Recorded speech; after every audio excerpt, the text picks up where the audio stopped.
सम्पूर्णमा नमस्कार। आज हामीहरू सुशासन व्यवस्थापन तथा सञ्चालन ऐन 2064 को प्रस्तावना र परिच्छेद 1 सुन्न गइरहेका छौँ। आउनुहोस् ढिला नगरिकन सुशासन व्यवस्थापन तथा सञ्चालन ऐन 2064 मा के लेखिएको रहेछ सुनौँ है त।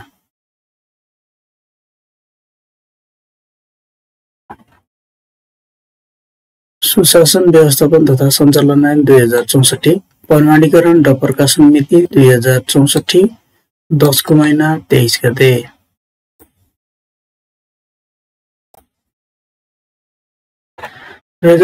सालको ऐन नम्बर 36 सुशासनको प्रत्याभूति गर्ने सम्बन्धमा व्यवस्था गर्न बनेको ऐन।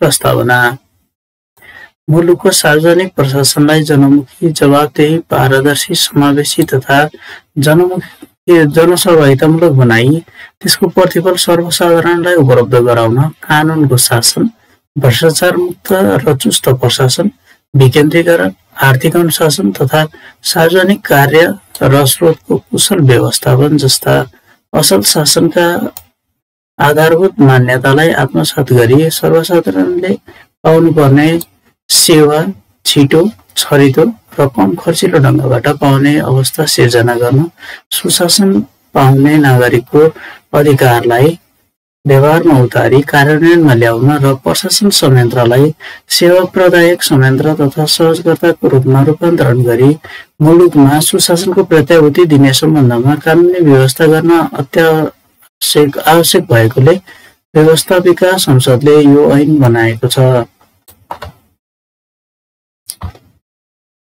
परिच्छेद 1 प्रारम्भिक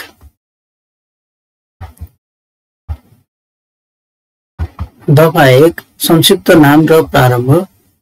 उपदफा 1 यस ऐनको नाम सुशासन व्यवस्थापन तथा सञ्चालन ऐन 2064 रहेको छ। उपदफा 2 यो ऐन तुरुन्त प्रारम्भ हुनेछ। दफा 2 परिभाषा विषय वा प्रसङ्गले अर्को अर्थ नलागेमा यस ऐनमा खण्ड क संविधान भन्नाले नेपालको अन्तरिम संविधान 2063 सम्झनुपर्छ।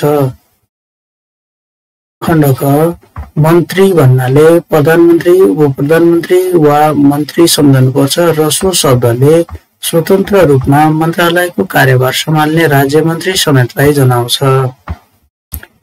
खण्ड ग सचिव भन्नाले मन्त्रालयको सचिव सम्झनुपर्छ र सो शब्दले नेपाल सरकारको मुख्य सचिव र सचिव सरहको कार्य सम्पादन गर्ने नेपाल सरकारको विशिष्ट श्रेणीको अन्य अधिकृत समेतलाई जनाउँदछ।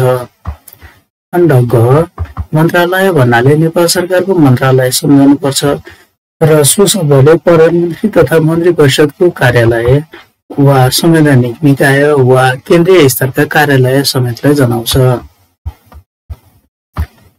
खण्डमा विभागीय प्रमुख भन्नाले कुनै मन्त्रालय अन्तर्गतको विभाग वा सो सरहको अन्य कार्यालयको प्रमुखको रूपमा काम गर्ने पदाधिकारी सम्झनुपर्छ। खण्ड छ कार्यालय प्रमुख भन्नाले कुनै सरकारी कार्यालयको प्रमुख भई काम गर्ने पदाधिकारी सम्झनुपर्छ।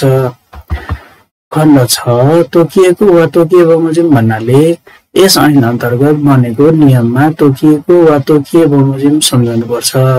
हस्त साथीहरू, आजको हाम्रो सुशासन व्यवस्थापन तथा सञ्चालन ऐन 2064 अन्तर्गतको परिभाषा खण्ड र प्रस्तावना खण्ड सकिएको छ। अब बाँकी अर्को भागमा लिएर आउनेछु। त्यतिन्जेलसम्मको लागि धन्यवाद, नमस्कार।